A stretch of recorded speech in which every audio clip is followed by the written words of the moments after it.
Before we jump into it, guys, I just want to say a massive thank you to everyone who's been involved recently on my channel. Who's been watching, liking, sharing and subscribing, especially during this time when I've had a regular upload schedule. I really appreciate it. I just want to make sure that you're all doing well and you're being safe as well. But let's jump into it. My opinion on Cyberpunk. So let's talk objectively first. Graphically, the game's great. It's absolutely amazing. It's one of the best games graphically I've ever played in my life. I'm very fortunate to have a high-end rig, so I can play at high resolution, high refresh rate with RTX. And with those things combined, it's beautiful. Borderline stunning, quite frankly, so you can't take anything away from the game graphically. It's beautiful. The stories are subjective. I know that everyone's going to have their own opinion about the story of the game. Personally, from what I've played, it's good.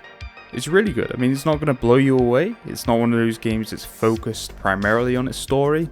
It's story rich, but it's not something like The Last of Us 2 or a God of War. You know, the gems that we've seen down the lines.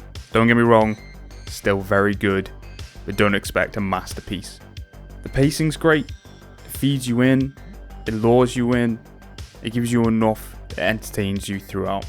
I think it hits all the basics right, and it twists and turns at the right angles as well. In terms of the side missions, I mean, what can I say? They're fantastic. They're absolutely amazing. Considering we've been bogged down for so many years with the cookie cutter rubbish that has come out from the likes of Ubisoft recently, where you feel like the world itself is just scattered with 1,000,001 side missions to do, 1,000,001 map icons. It's as wide as the ocean, but as deep as a puddle. That's what we've come to expect with these big open world games recently, I feel at least. Where you've got all these things to do, but half of them are meaningless. And half of them are just boring fetch quests or, like I said, just shallow. I think Cyberpunk does a really good job of taking that stigma away from the so-called side mission. Each mission I've come across so far has its own story, has its own development, has its own characters that you might have known from the main story, or new ones entirely. And what really brings you in as well, on top of that, to these side missions, is the fact that they have references to other games. They have elements of comedy, elements of emotion, and elements that really draw you in and invest you into a side mission that has nothing to do with the main mission. You don't have to do them, you can miss a lot of them. And I think that's a real plus for a game of this size, this caliber. It's a real level of detail that's important, I feel. So objectively, the content in the game is fantastic. It's entertaining, it's gripping, and it's addictive. I've sunk in many hours into this game, as have many other people. So where's all the negativity coming from? And I mean, you probably already know where this is going, right? But let's be real for a minute. Let's start at the beginning, with the launch time. I mean, myself and many other people have been waiting for this game for, 7-8 years now?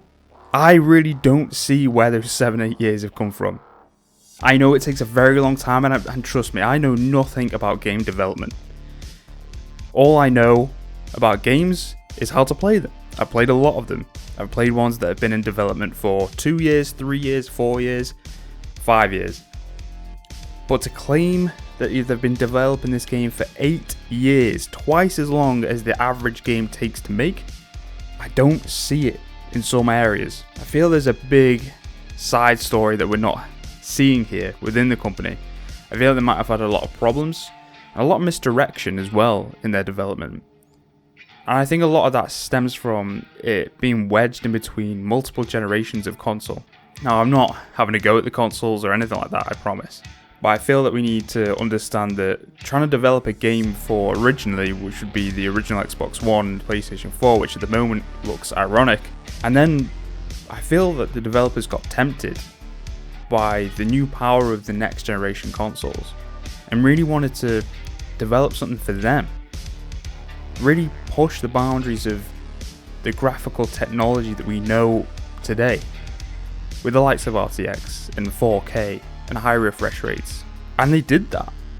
They have done that in some areas. I mean, like I said earlier, it's one of the best looking games I've ever played in my life. But in doing so, they cut out a huge part of the focus of the game and a huge section of their player base. Most of the people on the planet who are going to be playing on console won't have next gen. They might not even have the pro consoles. Most people are going to have the base Xbox One or the base PlayStation 4. And yet we both know how those two copies turned out. Now, what really annoys me about this isn't their ambition, isn't their willingness to push technology to its limits. It's the fact that they hid all of this. And from a company like CD Projekt Red, as far as I know, that's very uncharacteristic. Now, to go into more detail on that, usually when a game comes out, they release review copies, right? And there was review copies, but none for the previous generation, none for the original Xbox One, none for the PlayStation 4.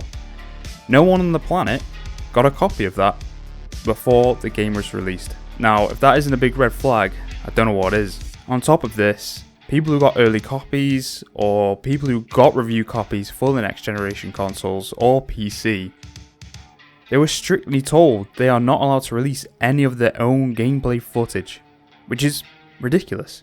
All they were allowed to do, they were allowed to talk about it, but they weren't allowed to show anything. All they were allowed to do is release footage of the press release stuff and the trailers. So stuff that CD Projekt Red themselves has handpicked for the public to see. So again, it doesn't add up. Now, enough about CD Projekt Red and their morals and whatnot. We're talking about the game. Everyone knows the biggest negatives about this game are the little immersion breakers and the bugs. Okay, and considering this game drives itself to be an immersive open world in a futuristic setting that really wants to grab you and draw you in, the little immersion breakers are the worst thing it could have. I mean, I want to get enraveled and captured in this story, in this world, and feel like I'm a part of it, and then all of a sudden your character's T-posing for the roof of his car. And yeah, I mean, games have bugs, let's face it. Every game has bugs nowadays in this year and last year and the past 5 years. Games have been released with horrendous bugs, but it's always just been one or two, maybe a handful at best.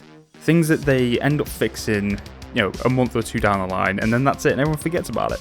But for this game to have this many bugs in its lifespan, after 8 years of development, is ridiculous. It's almost criminal, and quite frankly, a lot of people are actually saying it is criminal because CD Projekt Red are under a lawsuit right now. I don't know whether it's the right thing to do, I don't know whether that's just or not. Quite frankly, I don't want to have an opinion on it. But it just goes to show how many people feel cheated and lied to. Let alone the actual game-breaking bugs that are out there too, not just the little immersion breakers. I mean, I've been very fortunate with my saves and my gameplay so far. I've only had one or two. I mean, I had one yesterday, which was, I was playing a mission where it's a stealth mission, and I spent the entire time being really methodical and going through it really slowly. I got up to this bit, I must have spent 15 minutes just working my way around these people and taking them out one by one. And I vaulted a fence, and it killed me. It literally killed me. From full health to 0 health in an instant. Dead. And it's happened to me in other games before, but it's just, I think also the checkpoint system was bugged as well, because I mean, I played for like 15 minutes going through this mission. I didn't get a single checkpoint, which usually you do, which is why I was annoyed, because if that was the game, then fair enough, it's just making it a bit harder, but usually you get one every 5 minutes or so. So that annoyed me, and I mean, I've had another one where missions are just frozen, I couldn't progress, and like I said, I've been pretty lucky because they've been really, really bad ones. I don't have to go into them, I'm sure you all know about the really bad. If not, look it up, because they're hilarious, some of them, especially when it's not you that it happens to. But when you're paying so much money for a game that's got so much hype, it doesn't feel great if that's what you're getting, especially if you're playing on the last gen consoles. Now, here's where the real gripe comes from. For those people who are playing on the last gen consoles, I just want to apologise to you, because it's bad. It's a really bad experience. Yeah, it's not the end of the world, I mean, it's not the product that you paid for. It really isn't. I mean, if someone said to you, oh yeah, Cyberpunk 2077, you can have it, but it's going to run at 720p. And it's going to run below 30 FPS for like 90% of the time. Would you buy it? No, you wouldn't. You wouldn't at all. And that goes very similar to the PlayStation 4 version as well. I mean, you can't even get it on the PlayStation 4 now. So there you go. I mean, if you're thinking about getting it, you don't even have a choice. In conclusion, overall, the game's great. If you're fortunate enough to have a next gen console, if you're fortunate enough to have a high-end PC or even a fairly just decent one, it's a good experience.